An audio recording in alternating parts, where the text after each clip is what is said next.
My name is Chad Hart. A lot of you might know me or might know of one of my blogs, WebRTC Hacks. If not, I recommend it if you're a WebRTC developer. It's a good resource. I also run another blog called Cogent AI that looks at AI and RTC. I've seen some familiar faces from the Cranky Geek events as well. Where we have another one coming up in November here in San Francisco at Google again. And in addition to that, I also have been helping out CallStats. They're one of my clients. I've been working with them for quite some time. Maybe, since we're done with me, maybe a little bit about you guys. How many people here are data scientists? Nobody? That's not good. I don't have anyone to ask questions to. I'm not a data scientist. I work with data scientists at CallStats. I wish they were here because there's a lot of depth. A lot of questions I have actually for them still open. But I'm going to walk through today some of the methodology that CallStats uses for finding hidden issues within their data sets. Maybe before I go now, just a little bit of background on CallStats if you're not familiar. They were founded in 2014. A couple of PhDs out of Aalto University up in Helsinki. They got involved very early on in the standardization of WebRTC and decided to take some of their expertise and skills and build it into a WebRTC monitoring company. Right? And they collect a lot of data, have a pretty substantial data set, a lot of customers now. They've built up over time. And they do a few different things, right? So their core offer is still WebRTC monitoring, where they look at network statistics and service statistics, and we'll go into a lot more detail. One of their major new areas and initiatives and reason I'm here today is actually around their AI-driven troubleshooting, right? It's trying to automatically identify anomalies, root cause analysis, and do notifications.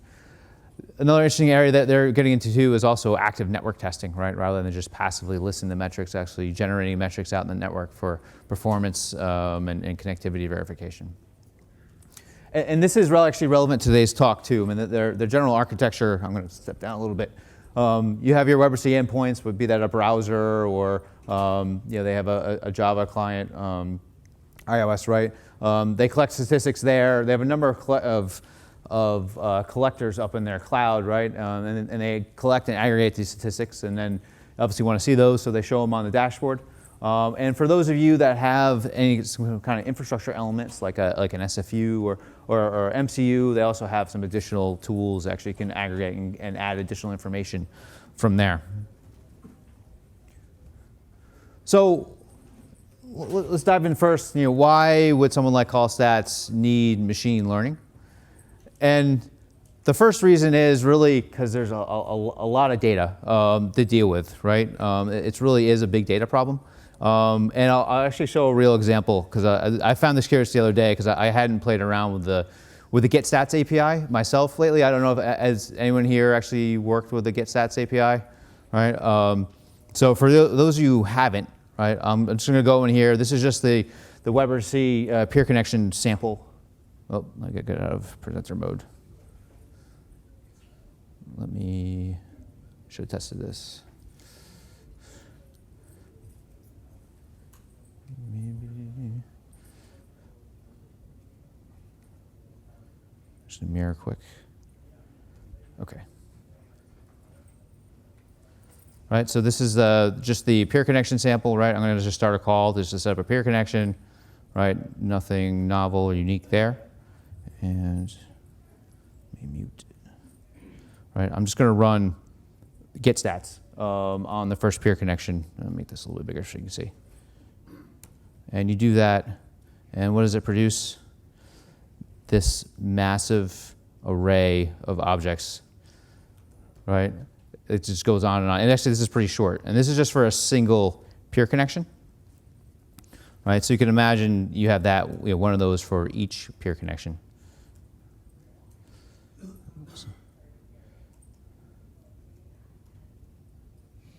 All right, so going back. So you end up with this, and so I took one of those and I dumped it out just to a single JSON. It's ridiculous. It ends up being depending on the mood it's in, 40 to 80 kilobytes just for one GetStats call, right? And this is actually just one of several dimensions that call stats gathers, right? So they gather other dimensions outside of, or other data points outside of get stats, like information on the user, location. I showed the endpoint platform, trying to understand what browser or device it's on, the operating system. And then there's also additional infrastructure elements that might be involved. And you can quickly see you're starting out with something like they gather 80 metrics or so here. And for each of those metrics, there's actually a number of different measures you might want to look at. So statistical values, like looking at the percentile or skew, and obviously things like average and mean are important. And then you start adding in. Typically, they collect these at least several per second. Sometimes 5, up to 5 or more. All right, so it really starts to add up. And then you multiply that across your different customer segments, and it's really useful to be able to analyze data and do compare and contrast between different customers, right? But you can easily see you start with that huge blob, and it just expands and grows exponentially. And where does this all end up? Well, it actually ends up with a really big bill. If your goal is just to gather data because you can do it easily, it quickly gets pretty expensive. And part of what you can use, some of the promise of ML is really to help to figure out and help to optimize what matters, right? So there's a trade-off between having a lot of data available and providing customers with deep insights and letting them go and view anything they want, and then the costs of doing that. Your Amazon Web Services, cloud service costs of processing that data in terms of how long it takes to do that, and just the user interface that you need to show to try to navigate and explore all that data. So at the end of the day, really, it comes down to we need ML to help save users from data overload, right? There's just too much information. There's a lot to go through, and we need to help them do that. In a typical troubleshooting environment, right, you start out, usually you log in or you have your data set and you start out with some kind of hypothesis, right? You're looking for something that looks wrong or something looks off. So you generate a hypothesis, and look for something. You look for anomalies in the data or something to explain what could be wrong. And then typically you run some filters on that data to see, or can I understand what is building up or what's causing that anomaly, right? And then you go and you further evaluate these subsegments, and you kind of keep going around this circle. But a lot of the challenges with this are, to generate hypotheses, you really need to know, you have some sense of what you're doing, right? If you've done it before, it's a lot easier because you've seen problems in the past. But if it's first time you're doing it, or you're not too experienced, as is often the case with a lot of real-time communications developers, right? It's really hard. And in addition, a lot of the anomalies that you see aren't necessarily all that obvious, right? They could be hidden. It's nice when you have a graph and you show a peak there and that looks off, right? But a lot of times it's not so simple. And then there's just, as I showed, there's a lot of different data fields. There's a lot of things you can filter, a lot of different subsegments, right? So this ends up being a very exhaustive process. So what we see a lot of times is people just look for the simple things and they end up missing, potentially insights, what's going on in the data. Ideally, the system would tell you where to look, right? It would say, this looks off, this looks different, this doesn't look right, and here's some ideas what could be wrong. Go and zoom in and take a look at it. And that is really what I'm going to talk about here today, and the main topic is some of the methods and research we've done into investigating this and adding a machine learning layer to identify some of these hidden issues in call quality data. There's a couple different machine learning approaches you can take. I mean, one is supervised learning. There's a lot like what Sean was showing earlier. And in situations where you actually have a data set and this is a good call and this is a bad call, and you can classify it, and you can train a model to basically delineate between good and bad calls, or good and bad data, or one piece of data. Unsupervised learning is a very different type of problem, right? In this case, you're actually not segmenting anything. You want the system, you want the machine to actually tell you these are the segments. This is what looks interesting, right? You want it to identify the clusters, and it to tell you what to look for. And that's really what we're trying to do here in this case. We're not looking for things that we know are typical problems. We were trying to find issues that, or we were trying to see, can we just actually feed the machine a data set and have it tell us these are the interesting clusters, these are the interesting data points. So to do this, it's not a trivial methodology, but there are a few steps, and I'll walk through these. The first step is collecting the data. Now for call stats, actually this is easy because this is the main part of their business. So we had this part covered, right? We collect a lot of data, we generate a lot. That's not a huge issue there. But the next thing I will say is make sure you check your data, right? Because just because you collect a lot of it doesn't mean the data is good or valid or makes sense. So part of this is you collect a lot of data, and especially if you're dealing with a novel, a new data set you haven't seen before. You want to make sure you understand all the different fields, all the different values. This is going to come up later on, right? So part of this is like checking your data, make sure everything makes sense. And more often than not, you're going to find a lot of junk or problems with your data.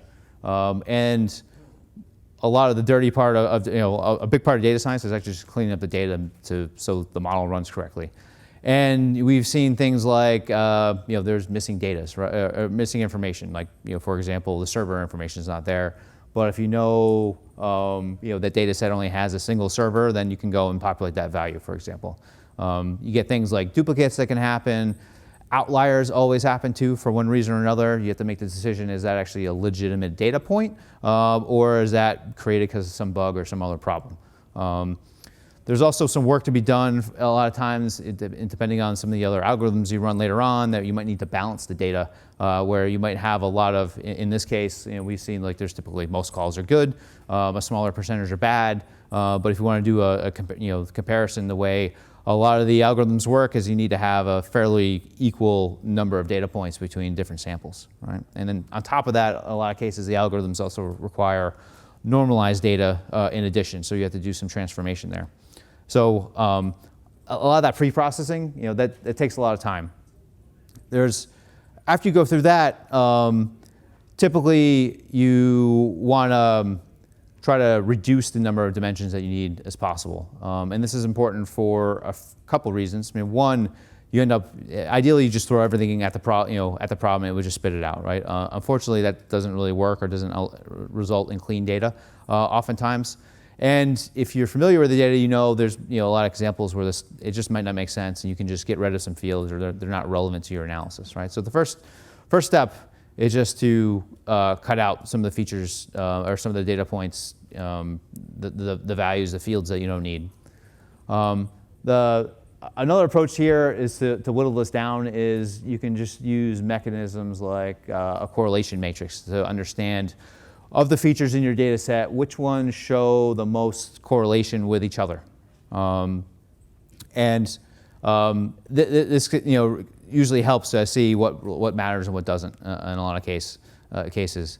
Now, in our case, and the examples I'm going to show here today, we're going to focus on round trip time. The early analysis looking at this just somewhat blindly showed that actually round trip time is highly correlated with a lot of other data points. And if you're not familiar, round trip time is just the amount of time it takes a packet to go from the sender to the receiver, through the receiver, and then back to the sender. You measure that. That's very important, especially for VoIP systems, because if your round trip time is too long, your voice quality is going to have a lot of latency and lag, and you'll end up running into other issues, potentially with like your jitter buffer and losing packets. So we found, in general, we know from experience that round trip time is one of the more sensitive parameters and one that people care about the most, and in fact, it's one of the more prominent ones that shows up on the call stats dashboard. So this wasn't necessarily surprising, but so then we changed the scope of what we're looking at is can we actually identify some of the reasons behind or some of the clusters or what's causing these bad round trip times. But before we jump into that, even before even after doing some of the correlation and stripping off some of the features, some of the variables that don't matter so much, we still had too many. It's still like 12. And that doesn't seem like too many, but again, you have to run this and you see if it doesn't produce clean results in the data. Sometimes it's helpful to reduce the number of parameters.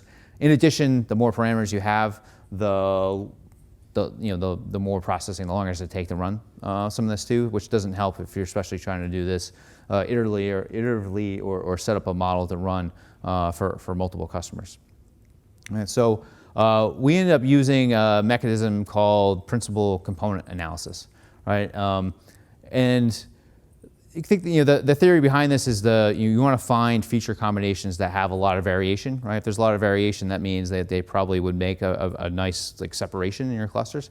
And then PCA, what it does is uses some mathematical techniques to define those variations on their own set of dimensions, right? And then the variations that don't have a lot of variability, you can get rid of them because they don't really matter a whole lot for your output. So that all sounds very abstract. And I don't know, is there anyone here that can think in 5 dimensions? Right, it's really hard conceptually to kind of think of all right, how do you reduce dimensions and transform dimensions. I did come across a good site that explains some of this, so I'm going to show it because I think it'll help. Don't need that anymore. Okay, so here's an example, and this is just 3 dimensions because that's all our brains can handle.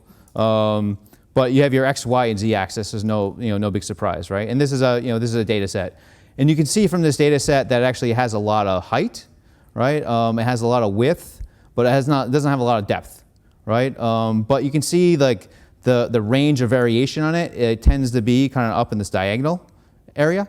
So what PCA does is essentially like, what if we redefine our axes, right, to go along those dimensions, right? And then you see, all right, well, the z-axis doesn't really count for a whole lot, so let's just get rid of that, right? So, and this is an example of taking 3 dimensions and now reducing that down to 2, right, and showing a lot of meaning.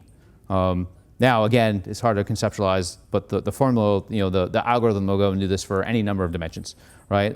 So in this case, we started doing it for 12 dimensions.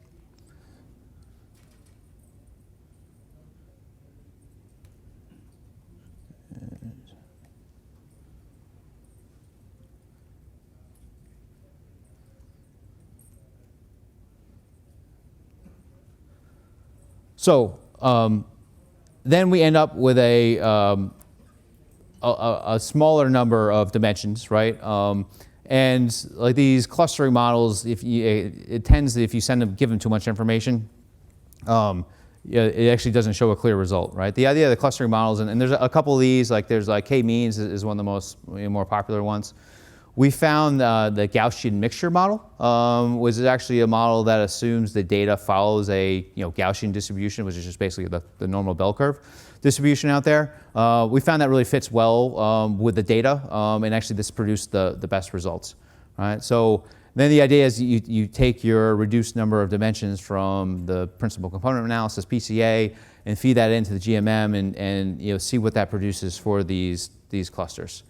Right? And I want to emphasize here there's a some of the complexity here is really just optimizing the model. So you can have a lot of different parameters in your model, but that ends up in what's known as overfitting, right? And so you can see in the example here, right? If you have 2 basic sets of data or 2 classifications, right? The blue and the red, and there's a couple exceptions here, right? An overfit model is one that's really squiggly. What we really want is a simplistic equation, right? And that's one reason why everyone remembers E equals mc squared and no one remembers any of the Einstein field equations, right? Because E equals, it's easy to understand, it's intuitive, and it explains the data well, and it's easy to justify and investigate and evaluate. At the same time, right, we also don't want to have too many clusters, right? Having a lot of clusters or a cluster of 1 or a few people isn't really all that, necessarily all that interesting for this type of analysis, right? It'll take too long to go through each one of those clusters to figure what's going on. You're looking to have some kind of summary trend that we can, we can comprehend and understand. But at the same time, you need to optimize these things and still maintain good predictiveness on new data sets. So to help in this optimization scheme, we use what's known as a method known as Bayesian Inference criteria, right? And Bayesian Inference criteria, I can't go into all the details exactly how it works, but essentially it's a mechanism for comparing different models, right? And generally the higher the score, the better. And one reason it gives penalty to having more parameters, right? So it basically helps you give some kind of sense as to what model, basically, does it make sense to add more parameters, basically, more variables to the equation, or reduce that number, right? So we ran through that, and this is actually end up being more an iterative process that we run through here to compare the BIC score against the number of clusters, right? And you can see here we show, as I mentioned, that principal component analysis, the number of dimensions here. You can see some of the different variants. And you see like the little bends in the elbow, and that's basically an indicator that there's some kind of inflection point in there. That means that there's a difference between the number of clusters, meaningful difference in having, say, 6 clusters or 7 clusters.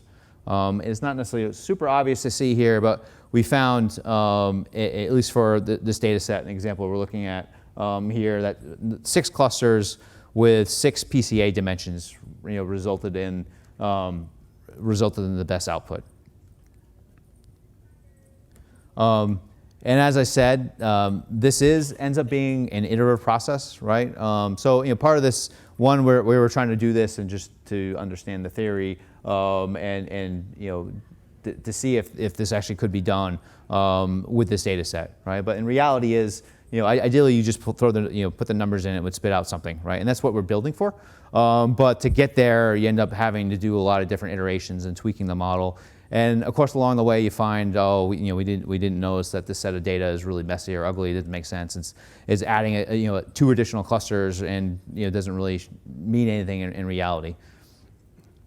So let's get a little more, I guess, a little bit more concrete, right? And walk through a real example. And this is actually from a real customer. I had to abstract a little bit of the information because hopefully they're not in the audience here. But this is a real data set. In this case, and we did some initial analysis and noticed actually, they had a lot of high round trip times. And looking at, we knew they were high because we have a larger data set of round trip times from across many different providers. So we decided to actually see, can we use this clustering analysis to try to auto-identify what some of the issues might be in some of the medium, large, and very large round trip times for the service, right? And you have to go through all the steps I showed before of cleaning up some of the data, balancing things, and then you can basically run that through this clustering algorithm, and the clustering algorithm actually spit out 6 unique clusters here, which looks something along these lines, right? Now I didn't highlight all of them here, but you can see pretty clearly that there's 4 clusters. And maybe there's a 5th one if you count some of the stuff. And part of this, keep in mind, clustering, there's this visualization of the clustering, right? And that, which is again hard to do because we can only really think in a couple dimensions. And then there's also, the mathematical clustering here. And this is actually just one method we use just to visualize it. But there's a different method we use actually to enumerate or identify what those clusters were. And so the next step is, you find these clusters. We have these abstract things called these PCA dimensions. Like, what does that mean? So the next step is actually, once you identify the clusters, you can then filter your data set based on those clusters, and you go in and you go back and you run some of the basic analysis that you did earlier to see what are some of the trends, or what is one of those explanations for why those clusters are there, right? And the cluster 0 in that example, in that case, like network conditions there looked pretty good. They didn't have a lot of jitter or a lot of packet loss. But we noticed actually all the users, almost all the users in that cluster were in one country, right? And that country happened to be pretty far away from the server, right? So in that case, it was pretty easy to infer, all right, the problem here was really because they're just too far away, too much distance. And there's a significant population in this one country that has that problem.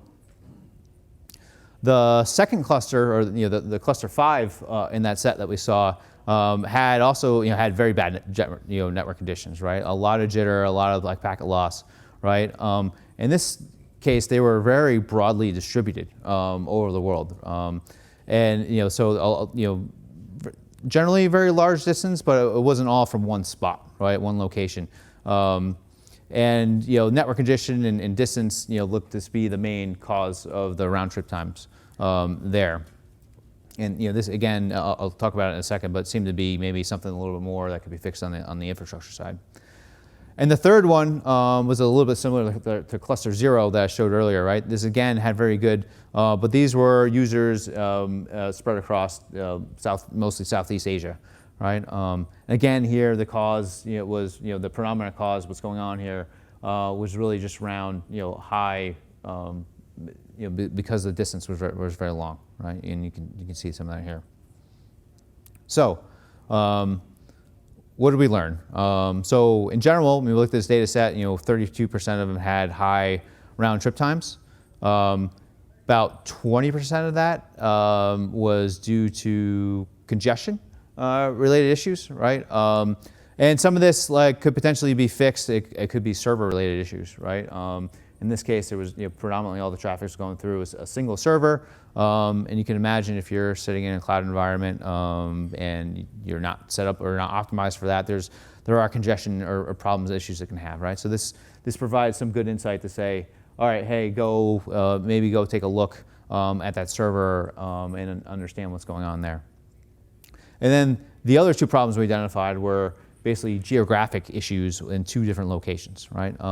And really the solution there is to just add additional servers. If you had more servers in those locations, it would be closer. Or perhaps if there's, adding additional servers is not an option, maybe you can move your servers to identify that.